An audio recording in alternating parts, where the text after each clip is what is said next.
Olá pessoal, dando continuidade à nossa aula sobre conceitos de sistemas operacionais, vamos aqui agora falar sobre arquivos. Então, o sistema de arquivos pessoal, é um conceito comum praticamente a todos os sistemas operacionais. É através dos arquivos que o sistema operacional abstrai o uso do disco. O SO fornece chamadas de sistemas para criar, remover, ler, abrir, fechar e escrever arquivos no disco. Os arquivos são organizados em estruturas chamadas de diretórios ou pastas. Os diretórios são tipos especiais de arquivos, que têm como objetivo armazenar outros arquivos. As entradas de diretório podem ser arquivos ou outros diretórios. Esse modelo também dá origem a uma hierarquia, assim como nos processos. Então, aqui nós temos nessa figura uma exemplificação dessa hierarquia de diretórios. Então, um diretório ele pode ter outros diretórios, filhos, e arquivos dentro desse diretório. E esse diretório filho pode ter outros filhos e assim por diante. Essa hierarquia, pessoal, pode ser comparada com a hierarquia de processos. Quanto à profundidade, os processos eles costumam ter no máximo 3 níveis. Tá? É muito incomum que uma hierarquia de processos ela se estenda por uma grande profundidade. Já os arquivos, é muito comum que existam várias pastas alinhadas, né? É muito comum que vários arquivos e pastas existam uma dentro das outras, né? Em uma grande profundidade, como mostrado aqui na figura anterior, demonstrando. E na realidade, o que acontece é até estruturas ainda mais profundas de alinhamento de pastas. O tempo de vida também é diferente entre os processos e a hierarquia de arquivos. Os arquivos eles têm vida longa e os processos têm vida curta. A vida dos processos é em média de alguns minutos, enquanto que os arquivos podem durar até anos. E em relação à proteção, ele só é gerenciável pelo seu processo pai. Já os arquivos, nós podemos criar grupos de pessoas que podem acessar esse arquivo, ler, escrever, assim como também as pastas, dando uma flexibilidade maior no gerenciamento dos arquivos em relação ao gerenciamento de processos por pessoas diferentes. Todo arquivo, dentro de uma hierarquia de diretório, pode ser especificado fornecendo o seu nome de caminho a partir do topo da hierarquia do diretório. Lá no Linux, pessoal, o diretório raiz é o chamado de barra. Todos os outros diretórios são derivados, né? Eles vêm da raiz barra. No Windows, nós temos geralmente o C2 pontos e as outras partições geralmente referenciadas por outras letras, criando outras estruturas de diretórios com outras raízes. Lá no Linux, nós separamos os diretórios utilizando barras normais e no Windows as barras invertidas. Então, por exemplo, nós temos aqui no Linux uma pasta chamada professor, que tem uma pasta professor Brawl dentro dela, outra pasta cursos dentro da pasta professor Brawl e uma outra pasta CS101.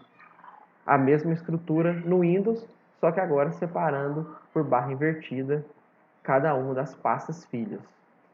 Então, além disso, os sistemas operacionais eles possibilitam que as pastas sejam acessadas a partir de um caminho relativo, ou seja, relativo à pasta atual. Desta forma, se você estiver com a pasta professores barra professor Brown aberta e quiser acessar diretamente a pastas cursos barra CS101, você bastaria digitar cursos barra CS101 diretamente, não necessitando colocar o caminho completo a partir da raiz. Nas nossas aulas práticas, nós iremos aprender a como navegar, né, entre esses diretórios utilizando os caminhos relativos e absolutos, usando o terminal e também a interface gráfica. Agora vamos ver quais são as ações executadas antes da leitura de um arquivo. No Linux, uma chamada de sistema é acionada para a abertura de um arquivo. Antes que esse arquivo seja aberto, são conferidas as permissões desse arquivo. Se o acesso for permitido, o sistema retorna um valor inteiro, chamado de descritor de arquivo, para usá-lo em operações subsequentes. Se o acesso for proibido, o código de erro é retornado. O sistema de arquivo é a camada de software que gerencia os arquivos nos dispositivos de armazenamento. Então, a forma como que os arquivos são buscados, armazenados no disco, depende de uma camada de software que é chamada de sistema de arquivos. O sistema operacional Linux e o sistema operacional Windows, eles possuem sistemas de arquivos diferentes, uma vez que eles organizam seus arquivos no disco de maneira diferente. Mas, mesmo que a organização desses arquivos seja diferente, a abstração de arquivo ela continua a mesma, né? Os arquivos e pastas, eles são abstrações que são iguais. O que muda é a forma com que são gerenciados esses arquivos e pastas. Diversos dispositivos com sistemas de arquivos diferentes podem ser utilizados no mesmo computador. Então, os sistemas operacionais, eles também suportam, né, que diversas mídias, ou seja, CDs, pendrives, DVDs, com sistemas de arquivos próprios, possam ser lidas através do sistema operacional. O Unix permite que sistemas de arquivos dispositivos sejam conectados ao diretório raiz, né, à árvore de diretórios do Unix. Isso não acontece no Windows. No Windows, uma nova árvore diretória ela é materializada à parte. Já no Unix, você consegue colocar no nó da árvore atual do sistema o dispositivo que você está utilizando, mesmo que o sistema de arquivos seja diferente. E isso é feito no Unix através de uma chamada de sistema chamada mount. Com utilização do termo de montagem, né? Nós podemos montar um sistema de arquivo na árvore de diretórios do Linux. Então aqui nós temos um exemplo. Nós temos a árvore de diretório de um CD-ROM e a árvore de diretórios do Unix. Nós podemos, por exemplo, colocar esse CD-ROM em um nó da árvore de diretórios do Unix através do comando mount. Se nós montarmos o CD-ROM, por exemplo, no diretório B, ele vai passar a fazer parte da árvore de diretório do Unix, através desse comando de montagem. Um outro conceito importante é o arquivo especial. Arquivos especiais permitem que dispositivos de entrada e saída se pareçam com arquivos. Dessa maneira, eles podem ser lidos e escritos com as mesmas chamadas sistemas que são utilizados para ler e escrever arquivos. Essa é uma abstração muito útil dos sistemas operacionais baseados no Unix. Existem dois tipos de arquivos especiais, os baseados em blocos e os baseados em caracteres. Os arquivos especiais de blocos são usados para modelar dispositivos que consistem em uma coleção de blocos aleatoriamente endereçáveis, como, por exemplo, discos, pendrives, SDs, a própria memória principal do computador, são dispositivos de bloco. Já os arquivos de caracteres são utilizados para modelar impressoras, modems e dispositivos que aceitam o envio de fluxo de caracteres, como, por exemplo, também os modems, né? Os modems e as placas de rede também são dispositivos de caracteres. Por convenção, os arquivos especiais são mantidos no diretório /dev do Linux. Agora vamos falar sobre o pipe. O pipe é uma espécie de pseudo-arquivo que pode ser usado para conectar dois processos. Então, vocês lembram que a gente falou sobre comunicação entre processos? No Linux, a comunicação entre processos é realizada através de um pipe. Então, quando o processo A quer comunicar com o processo B, o processo A, em vez de escrever diretamente a informação e de enviar a informação diretamente para B, o que ele faz é escrever a informação nesse pseudo-arquivo chamado pipe. E o processo B, em vez de buscar a informação no processo A, ele busca a informação no pipe.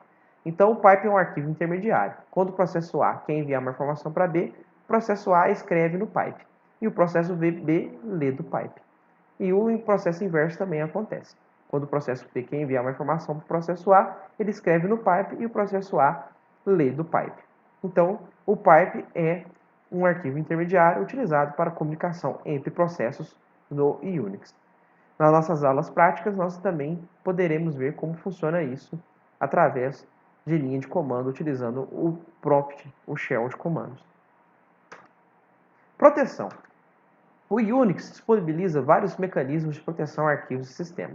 Os arquivos e diretórios são protegidos utilizando bits para designar níveis de permissões para usuários do sistema. Exemplo: uma permissão pode ser configurada da seguinte maneira: R WX, R, X, X. Isso significa o seguinte: as 3 primeiras letras são o nível de permissão do proprietário do diretório ou do arquivo. Os 3 próximos são as permissões do grupo. E as 3 últimas são as permissões dos outros usuários. Então, nós temos 3 tipos de usuários que podem acessar um arquivo e uma pasta nos sistemas baseados em Unix. O próprio proprietário, usuários de um grupo ou outros. E a permissão de cada um desses 3 tipos de usuários é dada através dessas letras, sendo que R é leitura, write é escrita e X é de execução. Se você colocar as 3 letras para um determinado tipo de usuário, ele vai ter todas as permissões. Então, nesse caso aqui, ó, o proprietário, que ele é as 3 primeiras letras, ele tem permissão total. O grupo tem permissão de leitura e de execução. E os outros só de execução. A letra R, né, já expliquei aqui então essa parte.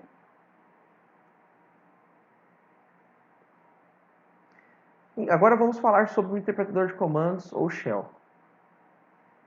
São exemplos de interpretadores de comandos que nós utilizamos no Unix. O SH, o CSH, o KSH e o bash. Geralmente todos esses interpretadores de comandos são baseados no SH. Então nada mais é, pessoal, do que uma interface de modo texto onde você digita comandos que são executados. Então o terminal ele já está conectado como padrão, ele já tem conectado a ele a entrada padrão do sistema e a saída padrão do sistema. Como por exemplo, a entrada padrão do sistema geralmente é o teclado e a saída padrão é o monitor. Então, se você quiser alterar a saída e a entrada padrão, você pode fazer isso através de um comando. Por exemplo, eu posso executar o comando date, que retorna no monitor a data atual do sistema. Se eu quiser desviar a saída padrão do monitor para um arquivo, basta eu colocar date e esse sinal de maior, que ele vai redirecionar a saída, que seria no monitor, para um arquivo chamado file. E eu posso fazer o contrário também, eu posso redirecionar a entrada padrão. Se eu digitar o comando sort com o sinal de menor, eu vou passar para o comando sort o conteúdo do arquivo file e não o conteúdo do teclado. O sort ele vai fazer a ordenação dos elementos que tiverem dentro desse arquivo e vai escrever o resultado ordenado em um segundo arquivo chamado file. Então, a saída de um programa pode ser usada como entrada para outro, como a gente pôde ver aqui. E também nós podemos conectar os processos, né, utilizando o pipe, como foi dito anteriormente.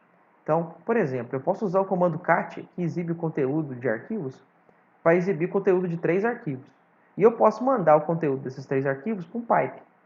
E eu posso utilizar o comando sort para ler o conteúdo que foi armazenado no pipe, ordenar e escrever esse conteúdo aqui num arquivo especial, né? Num arquivo dispositivo. No caso, esse arquivo aqui é a impressora.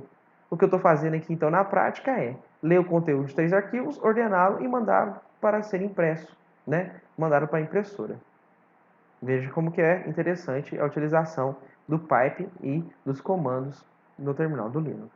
Nós poderíamos, por exemplo, mudar aqui, para em vez de enviar para impressora, enviar para um outro arquivo, por exemplo.